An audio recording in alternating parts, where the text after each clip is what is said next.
I'm Gen Z, born in 2000, Mhm. first wave Gen Zer. And a lot of artists that are either millennials in the 90s, a lot are not educated. Well, not a lot, but some aren't educated on music. And they can't go to different degrees in the musical universe if they don't have the basics of music theory.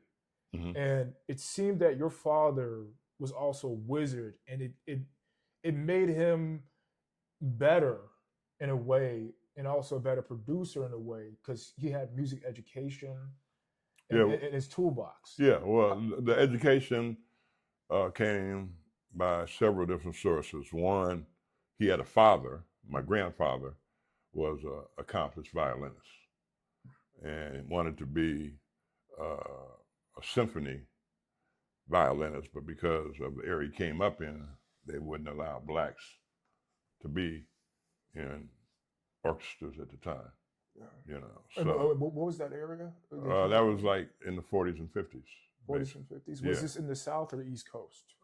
Well, they were in D.C., which was considered the South, or the Southeast, I guess. But because of segregation and Jim Crow, they weren't allowed. Matter of fact, you had people like David Baker, who was a very well-known teacher. He ended up becoming the person who put together the jazz department at Indiana University, and you know, they told him that he auditioned.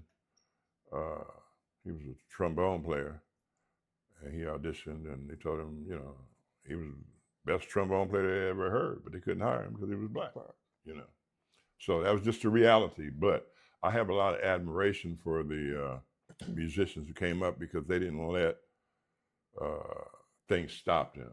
You know, they would find, they were very creative. They'd think outside the box, and they would do things to make things happen in spite of That's a very discrimination and segregation. that's a very good pivot into the next topic. Mhm. I'm very aware, being black in America, because I was raised by a mom and a father born in the 50s. Mhm. Uh, respectively being from Jacksonville in the Midwest and Cincinnati, Ohio. Okay. In your own experience as a son looking up to your father, was your father ever vulnerable with the family about what he went through?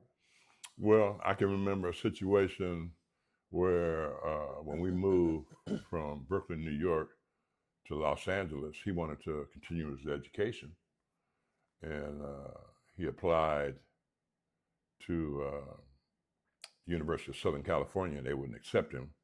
And he was very, very disturbed by that. Matter of fact, he was writing letters to congressmen, to the president of the United States, and everybody, because he had served his country.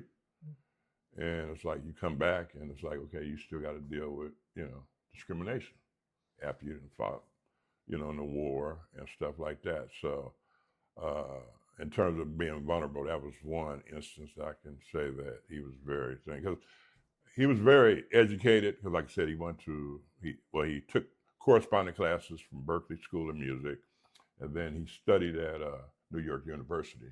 NYU. Yeah, NYU. Yes, sir. And that's where he got his orchestration, counterpoint, semantics, and all that. That's where he really learned how to work with orchestras. Because, like I said, 61, he wrote orchestral piece, and he didn't have an orchestra accessible to try this, try that.